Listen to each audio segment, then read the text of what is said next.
নমস্কার। আমরা ইমন রাগের সারগামে ছিলাম। ইমন রাগের সারগাম ছোট ছোট কিভাবে গাইতে হয় সেগুলো আমরা একটু বোঝার চেষ্টা করেছি। আশা করি আমরা কিছুটা পারবো। আর যদি আমাদের কোথাও সমস্যা হয় তাহলে আমরা সেটা কমেন্ট করে জানাবো, সেইভাবে আমি সবার উত্তর দেওয়ার চেষ্টা করব। তাহলে সারগাম ছোট ৮ মাত্রার আমরা শিখেছি। এবারে আমরা বড় সারগাম অর্থাৎ ১৬ মাত্রার সারগামটা আমরা প্রথমে শিখব। ১৬ মাত্রার সারগাম কি? দুটো ৮ মাত্রা জোড়া দিলেই কিন্তু ১৬ মাত্রা হয়ে যায়। ৮ দুগুণ ১৬। তাহলে ১৬ মাত্রার সারগাম আমরা যখন করব তখন নিশ্চয়ই আমাদের ১৬ মাত্রার বান্দিশটা করতে হবে। গোটা পুরো মুখের যে বান্দিশের যে মুখটা আছে তার ১৬ মাত্রাটুকু আমাদের করতে হবে। আমরা দেখে নিই ১৬ মাত্রা আমাদের কোথায় গিয়ে শেষ হচ্ছে। ধা ধিন ধিন ধা, ধা ধিন ধিন ধা, নির্গুণাকে গুণ দেহ দাতা। এখানে এসে আমাদের ১৬ শেষ হচ্ছে। মানে আমরা এখান থেকে শুরু করেছিলাম, পুরো একটা আবর্তন গেলাম আমরা। না দেন দেন দা, তেটে ধিন দেন দা, ধা দেন দেন দা, ধা দেন দেন দা, আবার না দেন দেন দা আসছে। তাহলে এই না থেকে আমরা আমাদের ১৬টা ধরে আবার না আসার আগে শেষ করব। তাহলে আমাদের ১৬টা একটা আবর্তন আমাদের কমপ্লিট হবে। তাহলে আমরা সেটা কিভাবে করব? আমরা ছোট ছোট ৮ মাত্রা যেগুলো আমরা করেছি সেগুলোকেই আমরা প্রথমে জোড়া দিয়ে দিই। যেরকম নে রে গা রে নে রে সা ৪ মাত্রা হলো, নে দা নে রে গা রে সা ৮ মাত্রা হলো, পড়ে থাকলো আর ৮ মাত্রা। তাহলে আমরা নে রে গা মা ধা নি রে সা নে ধা পা মা গা রে সা, এটা আমরা করতে পারি।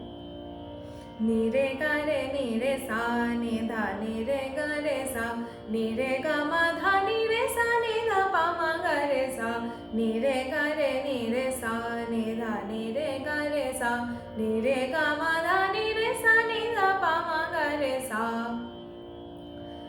ধা ধিন ধিন ধা, ধা ধিন ধিন ধা, নির্গুণাকে গুণ দেহ দাতা। নি রে গা রে নি রে সা, নি ধা নি রে গা রে সা, নি রে গা মা ধা নি রে সা নি ধা পা মা গা রে সা, নির্গুণাকে। মানে ১৬ মাত্রা আমাদের কমপ্লিট হলো, একটা আবর্তন আমাদের কিন্তু কমপ্লিট হলো।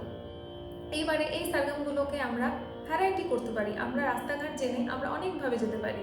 নি রে গা মা গা মা দা নি দা নি সা, এটা থেমে থেমে করলাম। এবার এটাকে আমরা স্পিডে করতে পারি। নি রে গা মা দা নি সা, সা নি দা পা মা গা রে সা। মানে আমরা কি করেছি, প্রথমে যে পাল্টা বা অলংকার আমরা যখন শিখেছি তখন কিন্তু আমরা এই জিনিসগুলোই করেছি। এবার ইমন শুরু হচ্ছে নি দিয়ে, তাই আমরা নি রে গা করে যাচ্ছি। এটা সা রে গা করেও আমরা যেতে পারি। তাহলে কি হচ্ছে, ৩ করে যাচ্ছে।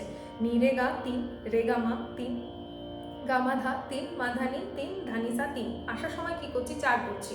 সা নি ধা পা ৪টে, নি ধা পা মা ৪টে, ধা পা মা গা ৪টে, মা গা রে সা ৪টে। তাহলে ৩ আর ৪।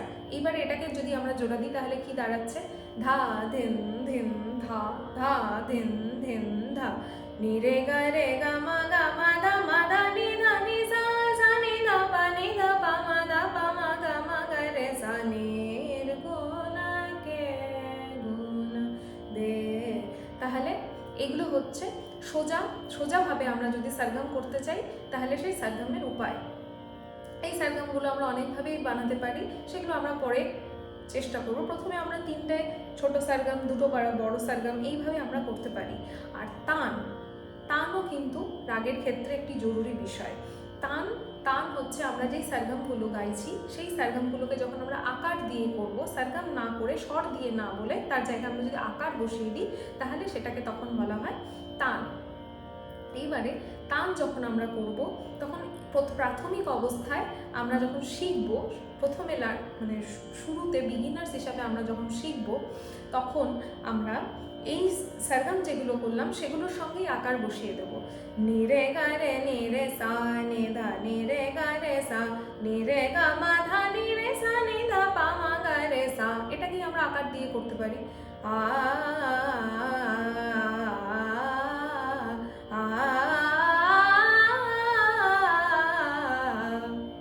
আকার দিয়ে করতে পারি।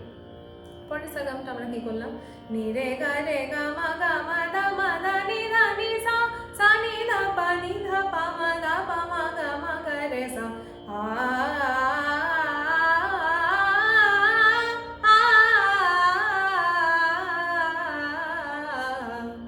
এইভাবে আমরা করতে পারি। তারপরে আমরা যখন রাগ শিক্ষার একটা মাধ্যমিক পর্যায়ে এসে পৌঁছাবো, তখন আমরা সারগাম বা তান আমরা স্বাধীনভাবে করতে পারি। অবশ্যই গুরুর কাছে ভালো করে শেখার পর তারপরে আমরা এই সারগাম বা এই তানগুলো নিজেরা বানানোর চেষ্টা করব। তাহলে আমরা ইমন রাগের স্থায়ী সারগাম বা তান কিভাবে করতে হয় সেগুলো আমরা আজ এইটুকু জানলাম। এরপরের ভিডিওতে আমরা ইমন রাগের অন্তরার বন্দিশটা আর অন্তরার তান এবং সারগাম কিভাবে গাইতে হয় সেটা আমরা শিখব। সবাই ভালো থাকো।